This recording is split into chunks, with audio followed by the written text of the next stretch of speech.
अवधूत चिंतन श्री गुरुदेव दत्त श्री स्वामी समर्थ। नमस्कार स्वामी भक्तांनो, आपल्या श्री स्वामी सेवक ब्लॉग चॅनलवर आपलं स्वागत आहे। सगळ्यात आधी सर्व स्वामी सेवकांना श्री स्वामी समर्थ। तर स्वामी भक्तांनो, आपण दररोज सकाळी देवघरातील सर्व देवांची पूजा करतो, तसेच स्वामी महाराजांचीही पूजा केली पाहिजे। याचबरोबर अनेक अत्यंत महत्त्वाचा आणि उपयुक्त हा उपाय केल्यास श्री स्वामी समर्थ महाराज यांच्या दृष्टीने आपल्या घरात सुख समृद्धी नांदेल। सर्वांना असे वाटत असते की आपल्याकडे भरपूर पैसे आले पाहिजेत, आपल्या घरात माता लक्ष्मीचा सातत्याने वास असला पाहिजे। तर स्वामी भक्तांनो, याशिवाय आपली प्रतिष्ठा तसेच आपल्याला प्रसिद्धी मिळावी, आपल्या जीवनामध्ये आपली खूप प्रगती व्हावी आणि आपल्या कुटुंबाचे पालनपोषण योग्य प्रकारे व्हावे असे सगळ्यांनाच वाटत असते।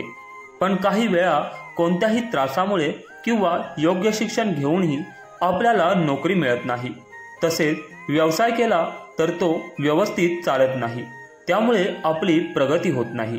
तर स्वामी भक्तांनो, याशिवाय आपल्या घरात कधी कधी पैसा टिकत नाही, त्यामुळे आर्थिक समस्या निर्माण होतात, तसेच उत्पन्न वाढत नाही।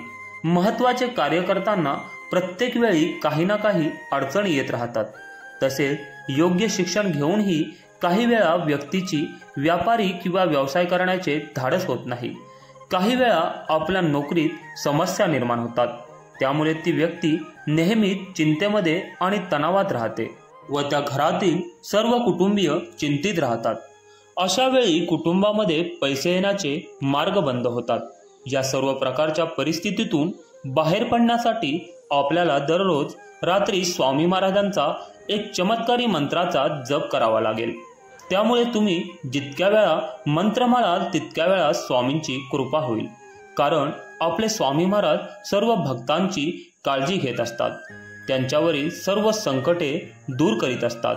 म्हणून सर्व सिद्धी, धन, ऐश्वर्य प्राप्त करण्यासाठी या प्रभावशाली मंत्राचा जप नक्कीच केला पाहिजे। याशिवाय इतरही वेळी आपल्याला प्रत्येक शुभ कार्याची सुरुवात स्वामी महाराजांच्या नावाने केली पाहिजे। त्यामुळे आपल्या कार्यात कोणत्याही प्रकारची अडचण किंवा समस्या निर्माण होत नाही, परंतु आपल्या जीवनामध्ये सुख, संपत्ती, ऐश्वर्य मिळवायचे असेल तर स्वामी महाराजांच्या या दिवशी म्हणजेच गुरुवारी स्वामींचे पूजन करून स्वामींच्या मंत्राचा जप करावा। त्यामुळे आपल्याला मान सन्मान आणि प्रसिद्धी मिळण्यास मदत होईल। हा मंत्र आपल्याला फक्त रात्री झोपताना म्हणायचा आहे, तसेच या मंत्राला कोणत्याही प्रकारच्या विधी किंवा पूजा नाही, फक्त पूर्ण श्रद्धेने हा मंत्र आपल्याला जप केला पाहिजे। या मंत्राचा जप करण्यासाठी आपले मन शुद्ध असले पाहिजे। तर झोपण्यापूर्वी ह्या मंत्राचा जप करायचा आहे। तर स्वामी भक्तांनो, हा आहे तो स्वामींचा मंत्र श्री स्वामी समर्थाय नमः। या मंत्राचा जप तुम्हाला झोपल्यापूर्वी केला पाहिजे। आपल्याला जोपर्यंत झोप लागत आहे तोपर्यंत या मंत्राचा जप सुरूच ठेवला पाहिजे, कारण असे म्हणतात की रात्री झोपण्यापूर्वी स्वामींच्या ह्या मंत्राचा जप केल्यास झोप लागते, तसेच सकाळी उठल्यावर आपण पुन्हा या मंत्राचा जप करावा। असे केल्यास तुम्हाला रात्रभर या पवित्र मंत्राचा जप केल्याचे पुण्य प्राप्त होते।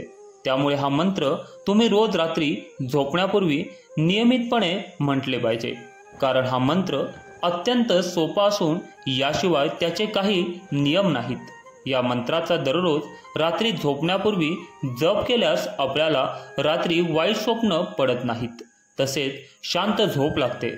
त्यामुळे आपल्या मनामध्ये प्रसन्न राहण्यास मदत होते, परिणामी आपण सकाळी उठल्यावर प्रसन्न वाटते। याशिवाय रोज मनोभावे आणि नित्यनियमाने या मंत्राचा जप केल्यास आपल्याला कधीही पैशाची कमी भासत नाही, तसेच तुमच्या व्यवसायात किंवा व्यापारामध्ये भरपूर प्रगती होण्यास सुरुवात होते।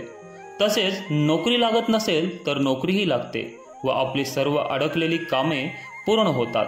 याचबरोबर काही अडचणी असतील तर त्याही दूर होण्यास मदत होते।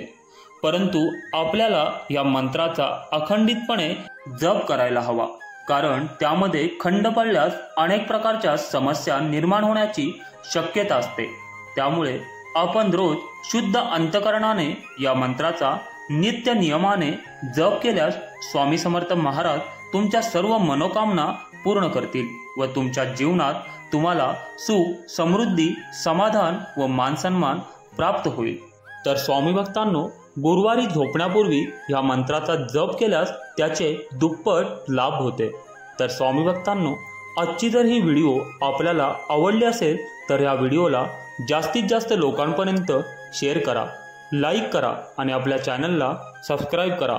आणि शेवटचे म्हणजे कमेंटमध्ये श्री स्वामी समर्थ लिहायला विसरू नका। श्री स्वामी समर्थ।